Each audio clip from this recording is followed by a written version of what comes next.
মা, কি হয়েছে তোমার? চোখ অমন লাল কেন? কি হয়েছে বলো মা? হয়নি আমার, আমাকে চোখে বোধহয় কিছু পড়েছে। মা, এই তুমি আমায় মেয়ের জায়গা দিয়েছো? নিজের কষ্টটাও দিয়ে তুমি আমায় বলবে না? সবার মতো তুমিও আমায় দূরে ঠেলে সরিয়ে দিচ্ছ।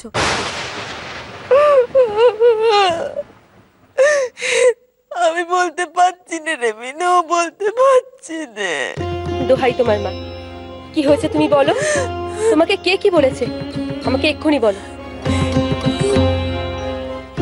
শ্বশুরের জ্বালাতে বড় জ্বালা রে মা, তা যে বলাও যায় না আর সইতে পারাও যায় না। মইনের বাবা মারা যাবার পর থেকে মইনকে বুকে আগলে করে মানুষ করেছে, তাকে লেখাপড়া শিখিয়েছে, যা চেয়েছে যখন যা চেয়েছে তাই দিয়েছে।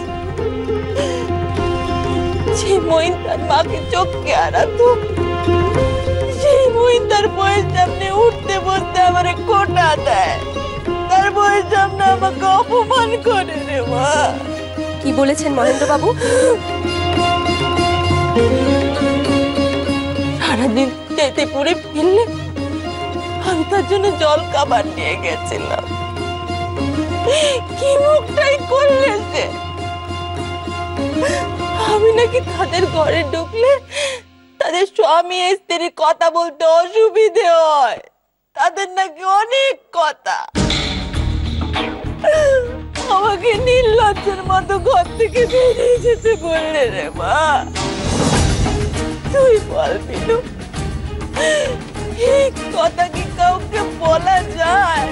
তোমাকে ঘর থেকে বেরিয়ে যেতে বলেছে? ছি ছি ছি, এই শিক্ষা দীক্ষা মহেন্দ্র বাবু? না বিনু না, আমার মইন আগে এরকম ছিল না। ওই বউকে তুক করেছে, ওই অনুক্ষণে বউকে বশ করেছে রে। ও উঠতে বললে ওঠে আর বসতে বললে বসে। মইনের এমন বউ নিয়ে পাগলাবো কি করে গোছাবো বল দেখি।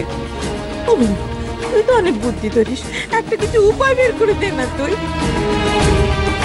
আমি তো বিধবা মেয়ে মানুষ মা, উনি পরপুরুষ, ওনাকে আমি কি করে বোঝাই বলো তো? আর সে কি আমাকে শোভা দেবে মা? লোকজনই বা কি বলবে? লোকের কথায় যাটার বাড়ি। আমি তোকে অনুমতি দিচ্ছি, মইনের উপর থেকে ওই অনুকি বইয়ের চাইতে দূর কর বিনু। ও বিনু, আমার মইনকে তুই বাঁচা মা, বাঁচা আমার মইনকে, বাঁচা। অনুমতি তো দিয়ে দিলেন, কিন্তু কাজটা কি ঠিক করবে? এরপর যখন বড় ঝড় আসবে তখন সামলাতে পারবে তো?